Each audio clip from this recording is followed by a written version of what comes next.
હું જેવી ચૌહાણ સિહોર શહેર કોઈ પણ વ્યક્તિ ફરિયાદ કરે કોઈ પણ ગુનાની તો ફરિયાદ કર્યા પછી આરોપીને પકડે ને આરોપી છૂટી જાય તો ફરિયાદીને એવું થાય કે મારો કેસ તો પૂરો થઈ ગયો ને આરોપી છૂટી ગયા, હવે હું મારા કેસનું તો પૂરું થઈ ગયું. એવું નથી હોતું.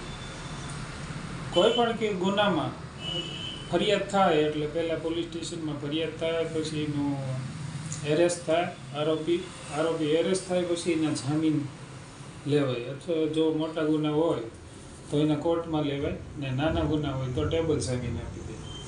જેવા ટેબલ જામીનના ગુના હોય ને એ ગુનામાં પોલીસ સ્ટેશનમાં જામીન આપી દેતા હોય છે. પોલીસ ત્યાં જામીન આપી દે ને એટલે ફરિયાદીને એવું થાય કે મારો કેસ પૂરો થઈ ગયો, પણ એવું હોતું નથી. એમાં ફરિયાદ થયા પછી તમારું ચાર્જશીટ થાય, મહિનો થાય, 2 મહિના થાય તો 3 મહિના 90 દિવસની અંદર ચાર્જશીટ કરી નાખે. ચાર્જશીટ કરે પછી કોર્ટમાં જાય, કોર્ટમાં એ કેસનો નંબર પડ્યા પછી આરોપીને સમજ થાય એટલે આરોપી હાજર થાય કોર્ટમાં. આરોપી કોર્ટમાં હાજર થાય પછી એની પ્લી ચાર્જ લેવાય ને તોમતનામું લેવાય.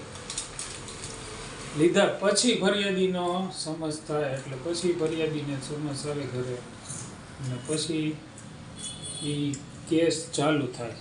એટલે કોઈ ફરિયાદ કર્યા પછી ઘણા વ્યક્તિને એવું થાય છે કે અમારો કેસ તો ઉડી ગયો, અમે ફરિયાદ કરી હતી તો ફરિયાદ કાંઈ ચાલી નહીં, એ લોકોને જામીન મળી ગયો, કેસ પૂરો થઈ ગયો. એવું હોતું નથી.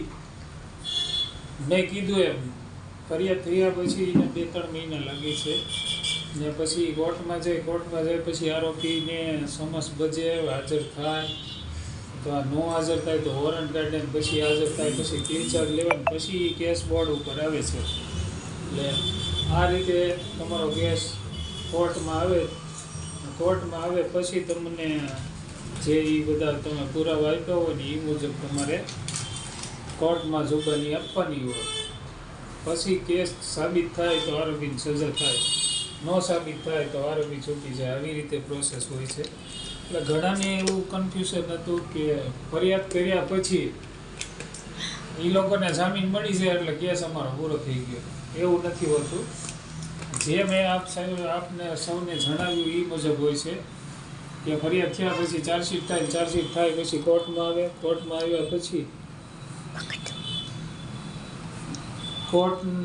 પછી આરોપી સમજ થાય, પછી હાજર થાય ને પછી બોર્ડ ઉપર આવે છે, પછી કેસ તમારો ચાલે છે.